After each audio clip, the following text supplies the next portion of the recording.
Izinkan saya sebelum saya menyampaikan firman Tuhan, saya menyampaikan salam dari gereja yang saya gembalakan, Gereja Kristen Baptis Jakarta, Jemaat Depok, gereja di pinggiran kali, saudara. Kami sudah doakan gereja saudara terus diberkati oleh Tuhan, bertumbuh menjadi saksi Kristus, menggarami dunia dan menyinari dunia dengan kemuliaan Kristus. Baik, saudara, hari ini saya akan menyampaikan satu firman Tuhan dengan satu judul, kewajiban bersyukur yang terlupakan. Ya, jadi suatu rupanya ada sesuatu yang terlupakan ketika kita mengucap syukur. Nah, saudaraku, berbicara kewajiban itu adalah sesuatu yang mungkin sulit untuk kita lakukan. Kita lebih senang untuk membicarakan apa yang menjadi hak kita. Nggak salah sih, saudara. Tapi ketika Anda lebih menekankan hak daripada sebuah kewajiban, maka tidak terjadi sebuah keseimbangan. Di mana ada ketidakseimbangan, di situ ada keraguan. Suatu hari saya coba akan mengajak kita coba memikirkan tentang kewajiban. Ya, seorang suami itu punya kewajiban terhadap istri juga kepada suami. Ya, yang namanya orang tua memiliki kewajiban kepada anak, memberikan rumah, pakaian, pendidikan yang terbaik dan seterusnya. Saudara, sebagai pemimpin rohani di gereja Betani atau termasuk saya, saudara, kita memiliki sebuah kewajiban terhadap jemaat. Ketika ada jemaat yang meninggal, kewajiban kami adalah memberikan sebuah pelayanan duka kepada keluarga yang ditinggalkan.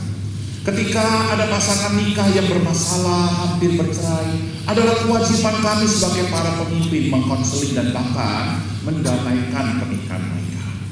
Satu adalah kewajiban kita sebagai orang Kristen menghadirkan Kristus di tengah-tengah dunia yang gelap ini.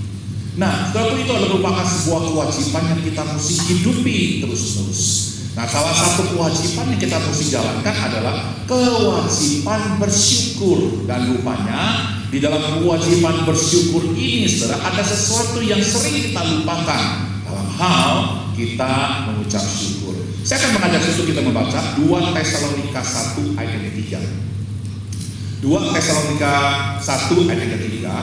Demikian firman Tuhan berbunyi, kami wajib selalu mengucap syukur kepada Allah karena kamu, saudara, dan memang patutlah demikian, karena imanmu makin bertambah dan kasihmu seorang akan yang lain makin kuat di antara kamu.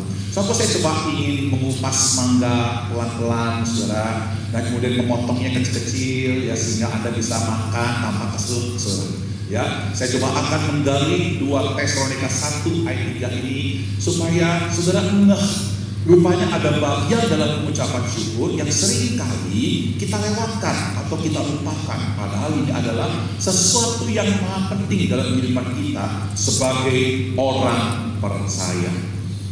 Mari sama-sama kita lihat satu demi satu dari ayat ini. Saya ingin kupas secara pelan-pelan, ya. Firman Tuhan bilang begini, kami wajib selalu. Kenapa ada kata selalu? Kenapa itu wajib, saudara? Ya. Nah, suatu di dalam bahasa aslinya, bahasa Yunani, saudara, saya berharap kita semua harus terbiasa dengan mendengarkan Alkitab bahasa aslinya dalam bahasa Yunani. Ya, seringkali semua ada orang yang berkata, kita nggak perlu dengar khotbah yang canggih-canggih lah, yang pakai bahasa asli lah, bahasa Yunani lah, bahasa Ibrani lah. Salah, saudara. Ya, kita harus belajar untuk memahami Alkitab dari sisi bahasa aslinya. Saudara tahu, kita seringkali dituduh oleh saudara kita dari seberang RT 06 kita ini adalah umat terjemahan. Ya, mereka nggak berpikir bahwa sebenarnya kita itu memiliki bahasa asli. Bahasa asli kita lebih banyak, saudara. Bahasa Yunani, bahasa Ibrani, bahasa Aramaik, dan bahasa Latin 4 itu merupakan bahasa yang sangat penting yang berkaitan dengan Alkitab. Jadi saudara, saya ingin ada sesuatu kita coba memahami. Kenapa dikatakan kami wajib selalu? Ya, satu kata kami wajib selalu itu dipakai kata hovelomen. Ya, hovelomen itu dalam bentuk kata kerja present. Present itu artinya adalah sesuatu yang harus kita lakukan setiap hari. Yaitu kemudian indikatif, aktif. Jadi selalu, setiap hari, ya, itu kita lakukan tanpa melihat ada perubahan dulu, tanpa melihat orang lain berubah. kita lakukan lebih dulu. Nah itu maksudnya saudara. Ya, jadi ovelomen. Nah kata ovelomen ini saudara, itu dari kata ovelo, ya ovelo. Satu kata ovelo ini mempunyai arti memaksa, mewajibkan, mengharuskan, mengikat, dan menghutangi atau berhutang.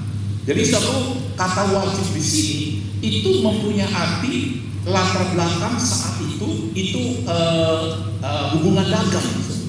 Jadi ketika saya memberikan barang kepada Anda, biasanya Anda akan bilang nanti 3 bulan ya akan saya lunaskan. Itu artinya Anda punya hutang kepada saya karena Anda ambil barang saya. Dan ketika Anda ambil barang saya, 3 bulan Anda harus lunasi. Kalau Anda tidak lunasi, maka akan ada perkara hukum yang saya bisa akan ajukan kepada Anda. Nah kurang lebih seperti itu. Jadi namanya hutang harus kalau bahasa saudara, yang namanya hutang harus dibayar. Dan kalau itu hutang harus dibayar, itu kewajiban dengan saudara. Kewajiban. Kalau kita udah pinjam orang lain, uang orang lain, barang orang lain, adalah wajib untuk kita membayar. Adalah wajib untuk kita mengembalikannya. Kalau perlu dengan bunganya, itu merupakan satu keharusan yang kita mesti lakukan. Nah, kalau kita bicara tentang hutang, saudara, ada 2 jenis hutang. Kita sebagai orang Kristen yang wajib kita bayar. Hutang yang pertama itu adalah hutang terhadap hukum Taurat. Artinya begini, ketika saudara dan saya melanggar salah satu aturan hukum Taurat, misalnya jangan berbohong, Anda berbohong. Nah ketika Anda berbohong, Anda lagi sedang punya hutang murka, hutang untuk Anda bayar, sebuah hutang kesalahan untuk Anda bayar. Nah cuman pertanyaan begini, Anda sanggup nggak membayar hutang dari pelanggaran atas hukum Taurat? Anda sanggup nggak? Kita nggak sanggup, saudara. Dan kita bersyukur hutang kita dibayar oleh Yesus Kristus di atas kayu salib. Hanya oleh darahnya kita ditebus dari hutang yang tidak mungkin kita bayar, dan itu dibayar oleh pengorbanan Kristus di atas kayu salib. Jadi seperti kita bersyukur, ya. Nah, ini hutang yang pertama. Nah, kalau kita hanya berhenti pada hutang yang pertama, ini menyebabkan akhirnya orang Kristen menjadi rapuh. Kita mesti memahami hutang yang kedua. Hutang yang kedua itu adalah hutang Injil. Sama-sama kita katakan apa suatu hutang Injil. Nah, saudara, hutang Injil itu apa? Hutang Injil artinya setelah kita dibayar oleh penebusan darah Kristus terhadap hutang dalam hukum Taurat, sekarang kita harus masuk pada hutang yang kedua yang disebut hutang Injil. Kalau hutang terhadap hukum Taurat itu mendatangkan kematian karena kita nggak sanggup untuk membayarnya. Tapi hutang terhadap Injil itu adalah hutang yang mendatangkan kehidupan kepada orang lain. Saudara, Paulus pernah bilang begini di dalam Roma pasal 1 ayat 14. Aku berhutang, itu pakai kata opilio sama. Aku berhutang baik kepada orang Yunani maupun kepada orang bukan Yunani, baik kepada orang terpelajar maupun kepada orang tidak terpelajar. Itulah sebabnya aku ingin memberitakan Injil kepada kamu yang diam di Roma.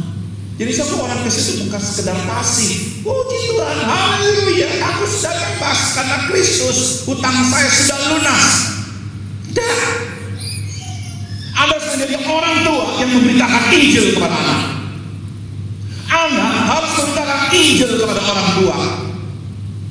Anda mesti memberitakan Injil kepada kakak adik. Anda harus memberitakan Injil kepada pembantu rumah tangga Anda. Anda harus memberitakan Injil kepada sahabat-sahabat, karena Anda punya hutang Injil, hutang yang menghidupkan mereka. Baru kekristenan punya power, suatu kekuatan.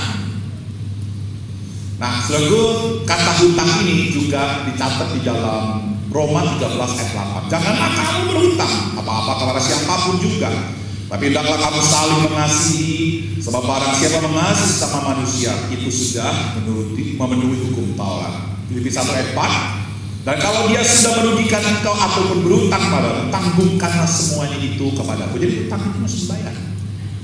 Ya, utang Taurat dibayar sama Yesus. Utang Injil adalah perjuangan kita untuk kita membawa Injil itu kepada keluarga kita. Jadi saudara, sampai pada titik ini kita mesti sungguh-sungguh memahami bahwa kita punya kewajiban yang sangat penting dalam hidup kita sebagai orang percaya. Nah, kewajibannya apa saudara? Kalau kita membaca di dalam kalimat selanjutnya, kami wajib selalu mengucap syukur, kata Paulus. Kami wajib selalu mengucap syukur. Kata mengucap syukur itu dipakai kata eucharistei, ya, eucharistei. Itu dalam bentuk kata kerja, verb, present, infinite, aktif. Ya, jadi itu merupakan sebuah gaya hidup setiap hari. Saudara mesti mengucap syukur. Jadi tidak boleh tidak mengucap syukur. Setiap hari mengucap syukur. Seperti engkau bernapas, seperti itu juga engkau mengucap syukur. Ya, seperti engkau makan tiap pagi mengucap syukur, bangun tidur mengucap syukur, pulang kerja mengucap syukur. Demikian pula kita mesti mengucap syukur dalam hal ini. Nanti saya akan jelaskan hal ini apa. Saudara, mengucap syukur ini kita mesti kembali kepada definisi dari Alkitab itu sendiri, bukan dari definisi kamus bahasa Inggris atau kamus bahasa Indonesia. Sangat dalam sekali, saudara. Ya, makanya saya sangat senang sekali dan saya bergairah mengajarkan guru-guru sekolah minggu di kami untuk mereka bisa menguasai bahasa asli. Dan saya minta kepada guru-guru sekolah minggu, ajarkan kepada anak-anak kita sejak mereka masih kecil, bisa baca bahasa Yunani, bisa baca bahasa Ibrani, kalau perlu nanti bisa baca bahasa Aramaik. 3 bahasa ini, supaya mereka menjadi orang yang bukan sekedar memiliki iman di dalam Kristus, tapi bukan menjadi orang Kristen yang ece-ece, yang betul-betul memiliki kualitas iman yang luar biasa karena mendalami kitab suci. Nah, saudara, kata eucharistei itu berasal dari 2 kata. Ya, kita kembali ke dalam definisi bahasa aslinya sebetulnya. Eucharistei itu tadi kata eu dan charis. Ini sama-sama kita katakan apa satu? Eu dan charis. Eu itu apa satu eu? Eu itu diterjemahkan baik.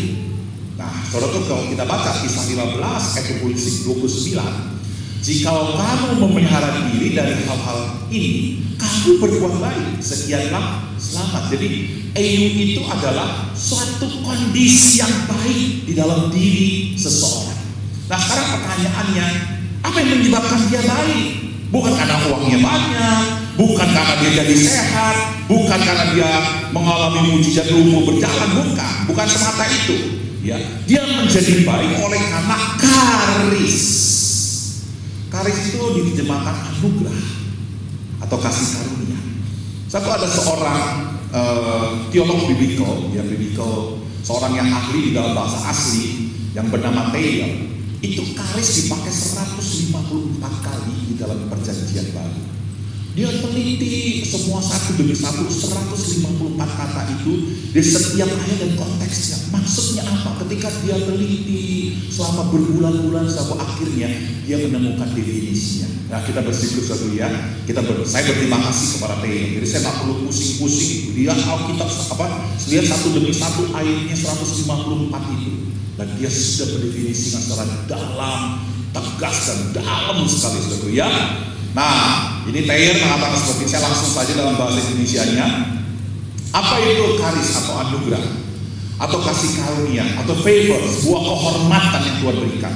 Itu kita tentang kebaikan, kemurahan yang oleh Allah yang mengerahkan kekudusannya dalam mempengaruhi jiwa-jiwa, membuat orang itu berbalik kepada Kristus. Bukan saja berbalik kepada Kristus, orang itu dipelihara, diperkuat, ditumbuh kembangkan dalam iman Kristiani, bertumbuh kembang dalam pengetahuan, di dalam perasaan, dan anugerah Allah itu mengobarkan orang percaya untuk melakukan kebajikan-kebajikan Kristiani. Jadi kalau kita lihat definisi ini, Anda kalau mengenal kasih karunia, Anda tidak akan bermain-main dengan dosa. Seringkali orang salah memahami kalau kita belajar tentang kasih karunia, maka karena demi kasih karunia kita akan menjadi orang Kristen yang suka berbuat dosa. Dia salah memahami kasih karunia. Orang yang betul-betul mengalami kasih karunia, betul-betul tahu tentang ajaran kasih karunia, justru dia sungguh-sungguh memperhatikan hidup dengan kudus di hadapan Tuhan. Nggak mau hidup sembarangan, karena kasih karunia mahal diberikan Tuhan kepada kita. Jadi suatu kalau kita melihat definisi ini, wow, mengucap syukur itu artinya apa, saudara? Anda itu mengalami keadaan yang baik, kudus. Anda semakin kuat, Anda semakin beriman, Anda semakin memuliakan. Itu jantung daripada mengucap syukur. Jadi buat saya aneh kalau ada orang Kristen gak bisa mengucap syukur. Kalau ada orang Kristen gak bisa mengucap syukur, artinya dia tidak pernah mengalami kebaikan dari Tuhan. Siapa di sini yang percaya bahwa saya mengalami kebaikan dari Tuhan? Coba angkat tangan satu. Saya mengalami kebaikan dari Tuhan. Artinya saudara mampu untuk bisa mengucap syukur. Amin. Kalau Anda bisa duduk di tempat ini mendengarkan firman Tuhan, sehingga pengetahuanmu tentang kebenaran semakin bertumbuh, itu namanya Anda mengalami kasih karunia, dan Anda bisa mengucap syukur akan hal itu. Nah, sekarang kita akan masuk lebih dalam. Dan ini yang seringkali dilupakan oleh orang Kristen untuk melakukan sebuah kewajiban mengucap syukur dalam hal dua ini. Seringkali suatu kita mengucap syukur karena makanan, betul mas? Seringkali kita mengucap syukur karena gaji naik. Seringkali kita mengucap syukur karena rumah baru. Seringkali kita mengucap syukur karena kita sehat.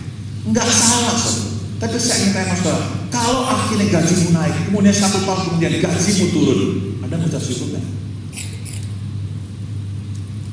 Kalau Anda mengucap syukur, Anda jengkel, Anda marah, artinya apa? Yang penting dalam hidupmu bukan si pemberi berkat, tapi berkat dari berkat itu jadi berhala. Kalau satu saat Anda naik posisi, Anda mengucap syukur, lalu tiba-tiba 2 tahun kemudian posisi Anda turun, masih mengucap syukur kan? Anda berpikir bahwa yang namanya berkat Tuhan itu kalau saya naik posisi, kalau saya turun posisi, itu bukan berkat Tuhan. Keliru, saudara. Hati-hati, dan itu jadi berhala. Mari bersama-sama kita belajar melihat Tuhan itu secara adil. Orang yang mengucap syukur, coba kita lihat dalam 2 hal ini yang sangat penting, lebih penting dari sekedar makanan, pakaian, rumah, fisik dan sebagainya. Ada 2. Coba kita buka 2 Tesalonika 1 ayat 3 tadi. Ya. Dalam hal apa kita mengucap syukur? Dan itu wajib. Bahkan Paulus bilang apa? Patut. Anda tahu apa patut? Kalau Anda ke gereja pakai celana pendek, pakai kaos oblong, patut nggak? Itu nggak patut, nggak pantas. Tapi kalau saudara datang rapi gitu ya, minimal nggak pakai celana pendek, Anda pantas, itu patut. Jadi sesuatu yang namanya mengucap syukur itu adalah sesuatu yang sebenarnya patut, pantas, dan itu pakai Kristenan.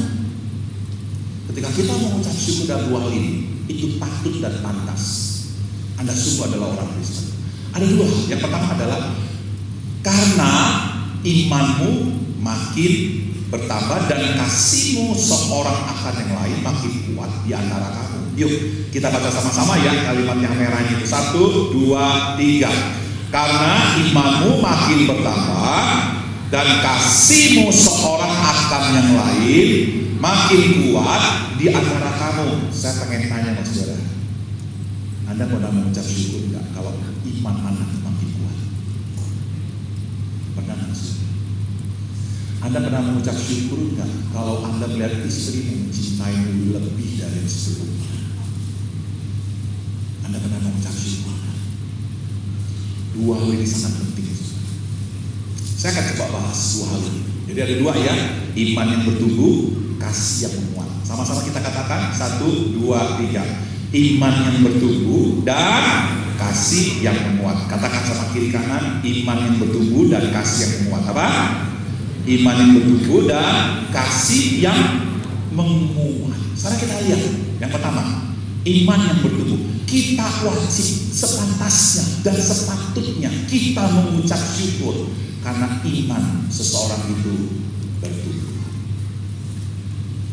Kalau saya boleh tanya kepada para pemimpin di gereja ini, Anda mengucap syukur kepada jemaat karena apa? Karena apakah jumlah orang makin banyak kita mengucap syukur? Nggak salah, tapi itu bukan sepatutnya. Itu bukan yang sejatinya. Saya ingin tanya kepada para pemimpin di tempat ini, kalau Anda mengucap syukur karena apa? Apakah karena banyak orang kaya di tempat ini memberikan perpuluhan? Bu, suatu ada pendeta-pendeta sudah mengatakan begini, kita berikan perpuluhan. Kalau Tuhan tidak berikan perpuluhan, saya berani robek Alkitab itu. Saya kadang-kadang mikir, saudara, apakah yang namanya sebuah kesehatan, sebuah jemaat itu ditentukan oleh jemaat itu memberikan perpuluhan dan diberkati oleh perpuluhan? Saya pikir itu adalah satu cara berpikir yang salah. Jadi saudara, mari bersama-sama kita katakan iman yang bertumbuh. Ya, bukan kalau di Alkitab mengatakan iman yang makin bertambah, ya sebenarnya dalam bahasa aslinya itu bertumbuh. Jadi bukan 1 tambah 1 sama 2, itu bertumbuh, itu lebih tepat. Karena itu seperti ada akar, kemudian dia bertumbuh makin lama makin kuat, makin lama makin besar, berbuah dan sebagainya. Itu bertumbuh. Pertanyaan saya begini, saudara. Jemaat bertumbuh. Hamba Tuhan saya pribadi bertumbuh. Coba Anda evaluasi saya. Khotbah saya dulu dan sekarang ini bertumbuh. Saya selalu minta tolong sama jemaat saya yang saya gembalakan. Saya selalu minta tolong kepada anak-anak rohani saya atau wakil gembala. Saya minta tolong kamu evaluasi khotbah saya. Kamu evaluasi apa yang saya ajarkan. Apakah yang saya ajarkan ini mengalami sebuah pertumbuhan kan? Pertumbuhan di dalam sistem berpikirnya dan pertumbuhan di dalam pengalamannya dengan Tuhan. Karena begini saudara, kalau kita bicara iman yang bertumbuh, ada dua yang tidak boleh tidak ada. Bertumbuh di dalam sistem berpikir tentang Tuhan dan bertumbuh mengalami Tuhan. Dua itu tidak boleh tidak ada. Sebelum bertumbuh di dalam sistem berpikir tentang Tuhan, saya pengen tanya saudara, Anda belajar nggak baik-baik tentang siapa Tuhan yang Anda percaya? Siapa itu Allah Tritunggal? Siapa itu Yesus? Siapa itu Roh Kudus? Apa itu gereja? Apa itu eskatologi? Anda mau pelajari itu dengan baik-baik ya? Mungkin Anda bilang, Pak, saya bukan pendeta, Pak, saya nggak perlu belajar itu. Pak, gini loh Pak, saya ini jemaat biasa. Saya nggak perlu lah baca-baca kayak begitulah. Itu kan hanya untuk para pendeta dan mereka yang menjadi calon-calon diaken di tempat ini. Saya nggak perlu ikut. Saya nggak perlu ikut school of ministry. Saya nggak perlu. Saya mau jadi jemaat biasa saja. Yang penting saya setia mendengarkan firman pada hari Minggu. Hati-hati saudara.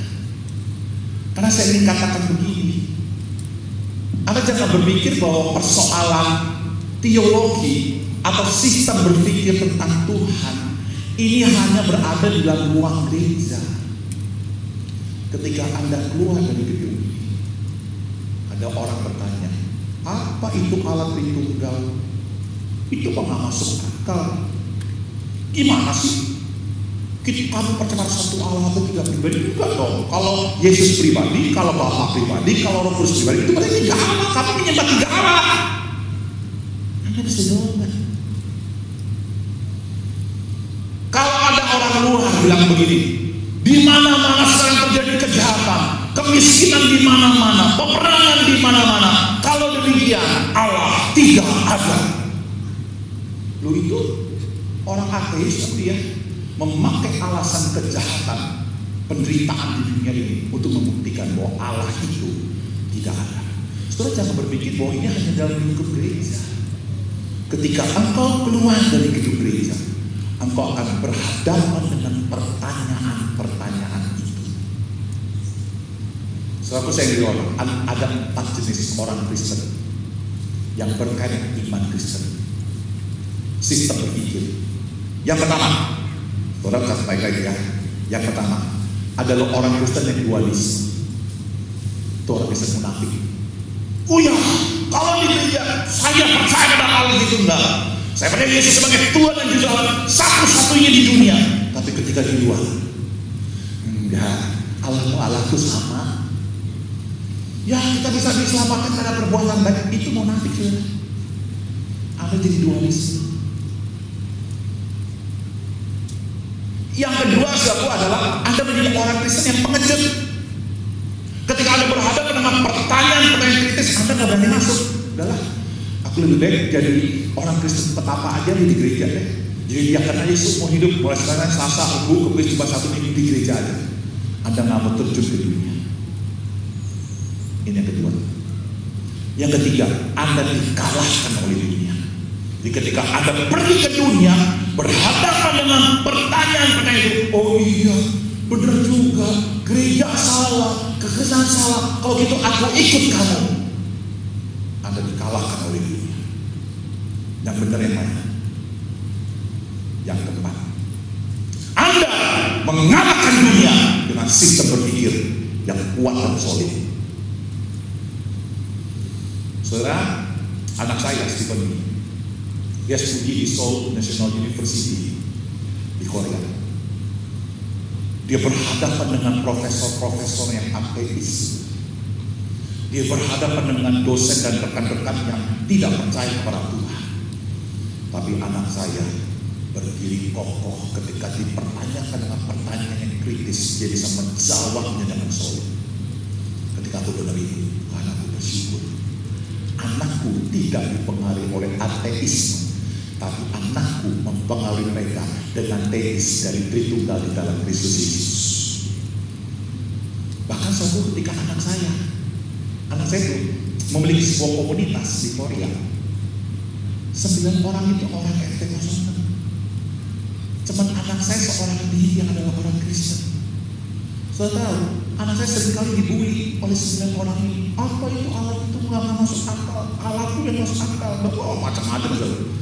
Tapi anak saya, dia bertumbuh dalam iman Kristen dan sistem berpikirnya. Saya latih dia untuk bagaimana berapologetik, melawan orang-orang yang seperti ini. Apa akibatnya? Puji Tuhan. Dari 9 orang itu, 2 orang itu akhirnya terima Yesus.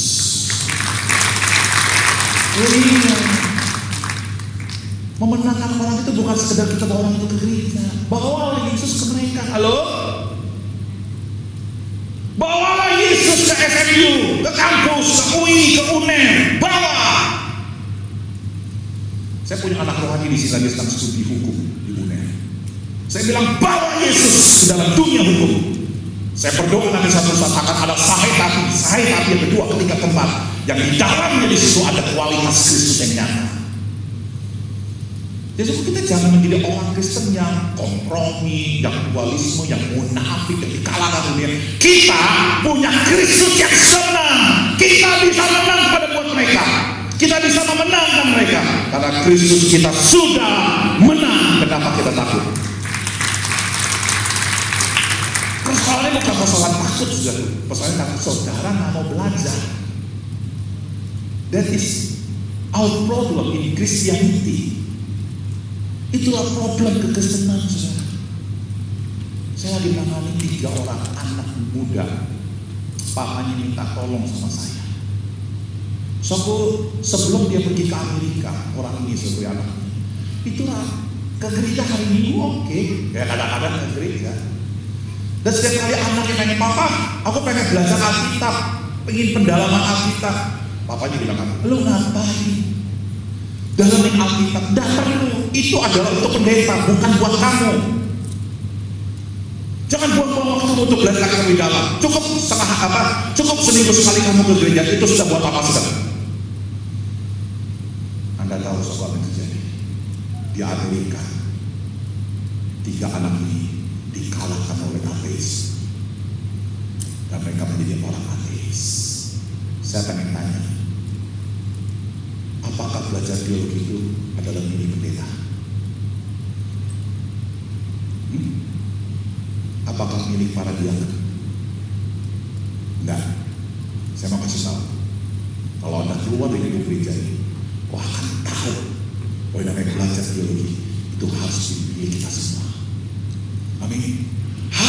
menjadi semangat dari kita semua untuk kita belajar. Kenapa? Karena tugas kita adalah membawa orang kepada Kristus. Kalau kita sendiri gak paham tentang Kristus, bagaimana kita bisa menceritakan Kristus kepada mereka? Dalam Kristus. Nah, iman itu bukan sudah bicara tentang teologi atau kerangka berpikir, sistem berpikir tentang Tuhan. Iman itu juga bicara pengalaman kita tentang Tuhan. Saya pengen tanya, Tuhan kita hidup gak? Saya pengen tanya, yang percaya bahwa Tuhan kita hidup, katakan amin. Yang gak percaya katakan ampun. Ada yang ngomong ampun? Amin. Bahwa Tuhan kita hidup. Kalau dia hidup, saya pengen tanya, bisa dialami gak? Halo? Bisa dialami gak? Bisa dialami gak? Bahwa nama Yesus sangat berkuasa ketika aku berdoa, setan keluar. Bisa dialami gak? Bahwa ketika aku berdoa untuk orang yang sakit, di dalam nama Yesus sama sembuh. Bisa dialami gak? Bisa dialami gak bahwa ketika saya diberkati dalam usaha, itu karena Tuhan yang memberkati, amin? Tapi juga bisa gak kita mengalami ketika kita menghadapi situasi berat, situasi yang sulit, situasi yang susah, bahwa Tuhan hadir bersama dengan kita, memberikan kepada kita kekuatan untuk menghadapi kesulitan. Ada mengalami itu juga kan? Begini saudara, teologi, sistem berpikir tanpa pengalaman, ini teologi yang aktif. Tapi pengalaman tanpa teologi, ini pengalaman yang kacau balau. Keduanya ini harus saling melengkapi. Ketika Anda punya kerangka berpikir teologi, coba teologimu itu dibuktikan lewat pengalaman. Dan biarlah pengalaman itu membuat teologimu menjadi kaya. Teologimu itu mengoreksi pengalamanmu ketika pengalamanmu salah. Ketika pengalamanmu itu benar, kemudian masuk ke dalam teologi itu menjadi akan semakin lebih kuat. Jadi akan terjadi suatu teologi dan pengalaman itu harus saling apa? Harus saling berdialektik, harus saling mempengaruhi. Nggak boleh dipecah. Sayangnya hari-hari ini saudara, saya kadang-kadang saya gali-gali kepala sama teman-teman saya dari orang-orang reform, dari orang-orang protes, dari orang BGB, saya klik kepala. Apa itu pengalaman? Pengalaman nggak perlu. Yang penting teologi. Saya kadang-kadang berpikir, lu teologi tanpa pengalaman itu sama dengan Kristus nggak datang ke dalam dunia. Tahu, Kristus itu kan di surga. Kenapa dia turun ke dalam dunia?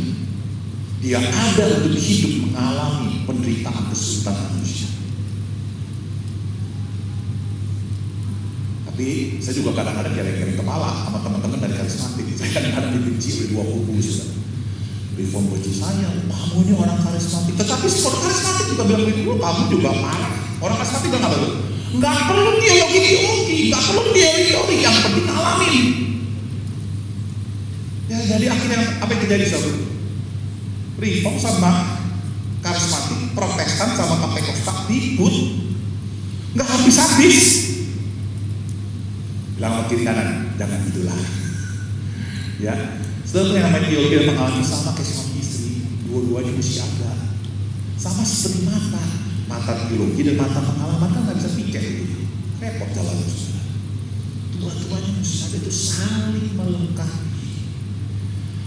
So, saya katakan begini, so, kalau Anda memiliki dua kekuatan ini dan itu ada dalam diri, sedang Tuhan, aku bersyukur jemaat tadi bertumbuh dalam imannya.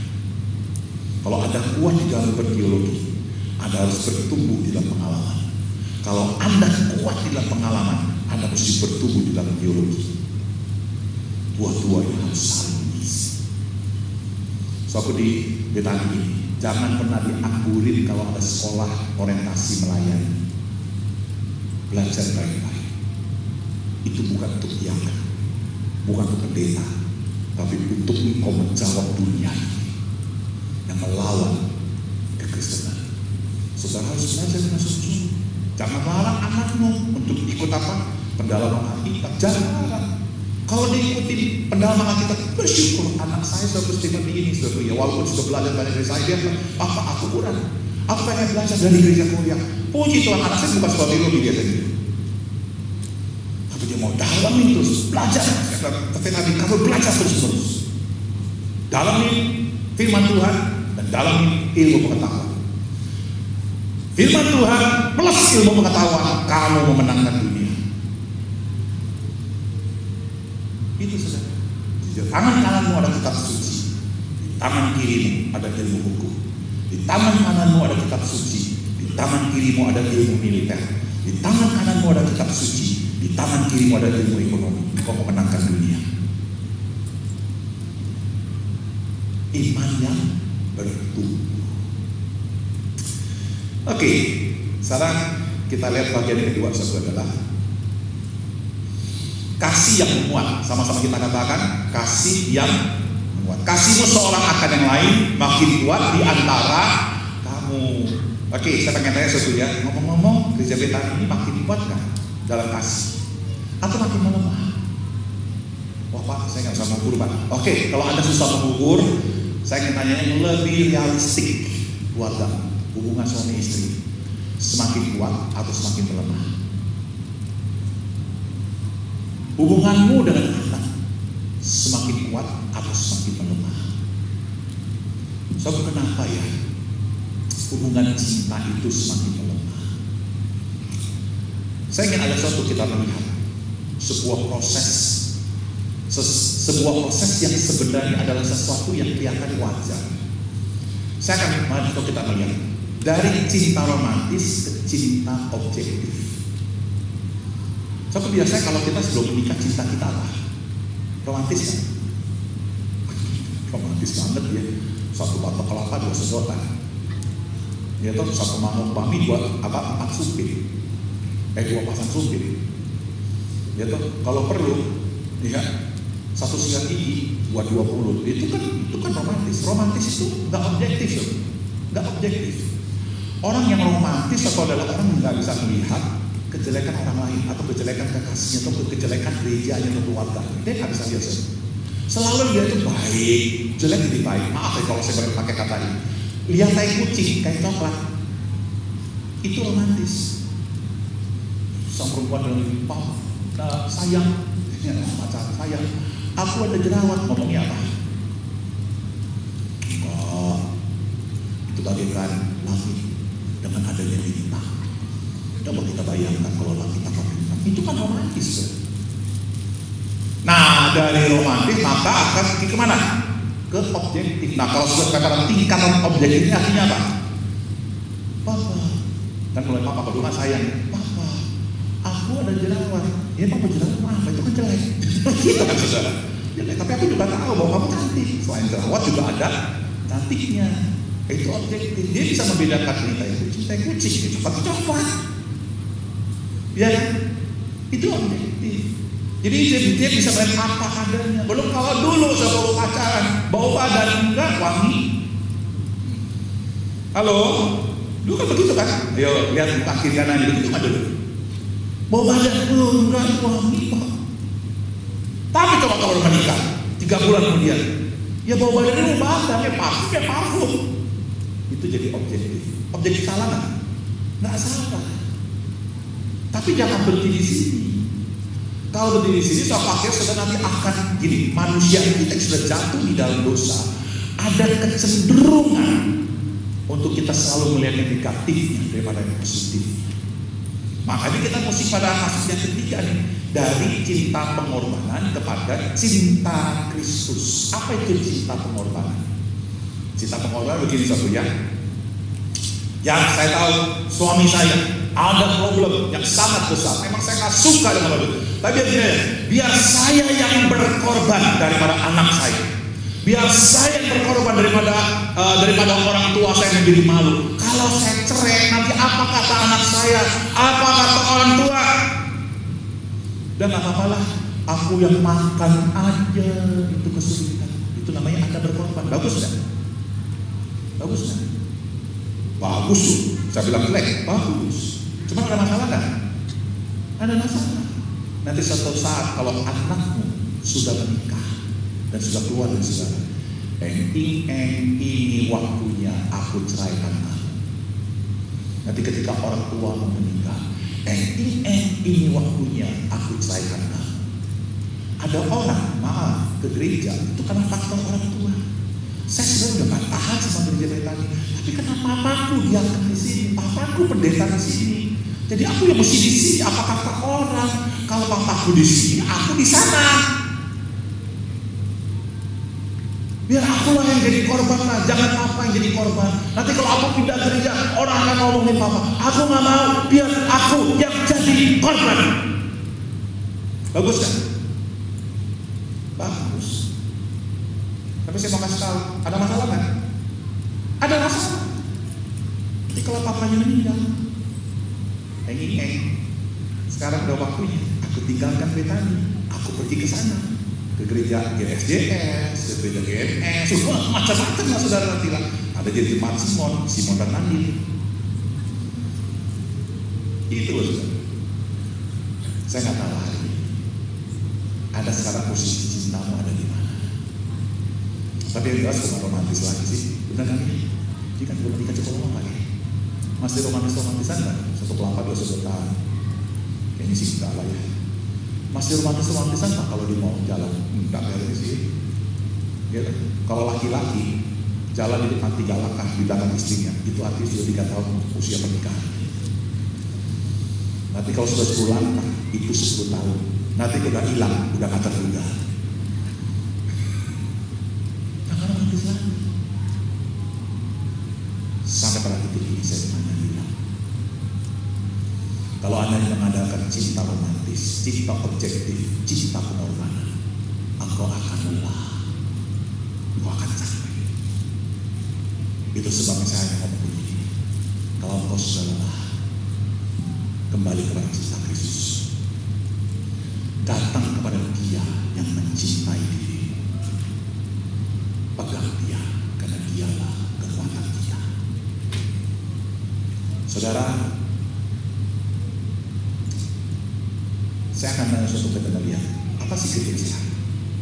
Persekutuan keluarga yang sehat. Persekutuan yang sehat bukan karena dihadiri orang-orang yang semakin banyak, namun karena iman dan kasihnya dalam Kristus semakin bertumbuh dan menguat. Kalau Anda melihat istri Anda, suami Anda, anak-anak Anda, gereja Anda menguat dalam hal ini, Anda wajib mengucap syukur. Kalau tidak menguat, kalau tidak menambah, Anda wajib untuk berjuang di dalam Kristus, membuat anggota keluarga gereja untuk bertumbuh dalam Tuhan. Kalau Anda gagal, jangan pakai kekuatan untuk memperbaiki kegagalan. Datang kepada Tuhan yang adalah sumber kekuatan kita. Saya akan tutup khotbah saya dengan 1 Yohanes pasal 4 ayat 10 sampai 11. Firman Tuhan dalam ini. Inilah kasih itu, bukan kita yang telah mengasihi Allah, tetapi Allah yang telah mengasihi kita dan telah mengutus anaknya sebagai pendamaian bagi dosa-dosa kita. Saudaraku yang kekasih, jikalau Allah sedemikian mengasihi kita, maka haruslah kita juga saling mengasihi. Saya ingin katakan dengan kalimat saya, saudaraku yang kekasih, jikalau Allah sedemikian mengasihi kita, maka bodohlah kita kalau kita harus saling mengasihi dengan memakai kekuatan kita. Bodoh. Mari bersama-sama kita mengasihi, karena Allah terlebih dahulu mengasihi. Kalau engkau lelah, kalau engkau lemah, pandang salib Yesus, rangkul Yesus. Yesus, aku mau berjalan bersama-sama. Saya kasih tahu, otomatis kekuatan itu akan mengalir dalam hidupmu dan kau akan